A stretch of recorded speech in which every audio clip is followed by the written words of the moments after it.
একটা দেশ কতটা সভ্য হতে পারে জাপানের এই ঘটনা শুনলে আপনি বুঝতে পারবেন। জাপানের হোক্কাইডো অঞ্চলের ছিমছাম একটি গ্রাম কিউশিরাতাকে যাতায়াতের জন্য এই গ্রামে একটা ছোট্ট স্টেশন ছিল, তবে যাত্রীদের ভিড় একেবারে ছিল না বললেই চলে। 2013 সালে জাপান কর্তৃপক্ষ সিদ্ধান্ত নেয় স্টেশনটা বন্ধ করে দেওয়া হবে। উদ্দেশ্য ছিল অপ্রয়োজনীয় খরচ কমিয়ে অন্য জায়গায় বিনিয়োগ করা। তবে সেই মুহূর্তে একটা আশ্চর্যজনক ঘটনা ঘটল।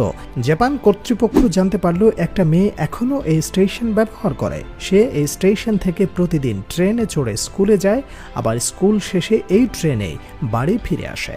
এই তথ্য জানার পর জাপান রেল কর্তৃপক্ষ যা করেছে তা সভ্যতার অনন্য নিদর্শন হয়ে প্রশংসা কুড়িয়েছে। কর্তৃপক্ষ স্টেশন বন্ধ না করে উল্টো চালু রাখার সিদ্ধান্ত নিলেন। কামিরা নামের এই মেয়েটার জন্যই তার ক্লাসের সময় অনুযায়ী রুটিন ঠিক করা হলো। ট্রেন আসবে দিনে 2 বার, সকালে তাকে স্কুলে পৌঁছে দেবে, বিকেলে স্কুল শেষে ফিরিয়ে নিয়ে আসবে বাড়ি। একবার কল্পনা করুন, একটা বিশাল ট্রেন, চালক সহ পুরো স্টাফ, সার্ভিস চালু, শুধু ছাত্রীকে স্কুলে পৌঁছে দিতে ব্যতিব্যস্ত।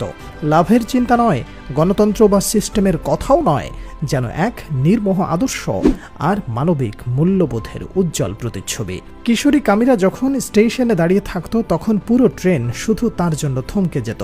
এটি অনুপ্রেরণার এমন এক নিঃশব্দ যাত্রা যার পেছনে দাঁড়িয়েছিল একটা গোটা রাষ্ট্র ব্যবস্থা।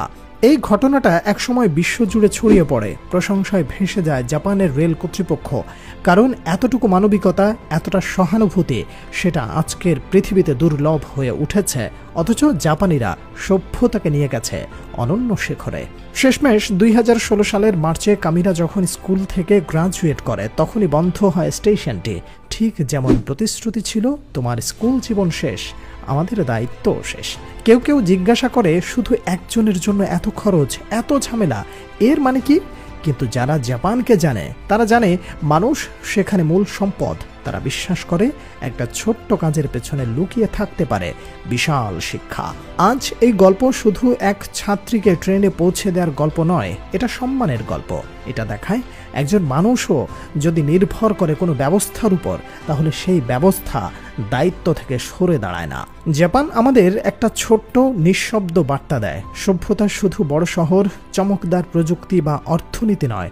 সভ্যতা হলো একটা মাত্র ছাত্রীর জন্য পুরো স্টেশন চালু রাখার মন মানসিকতা।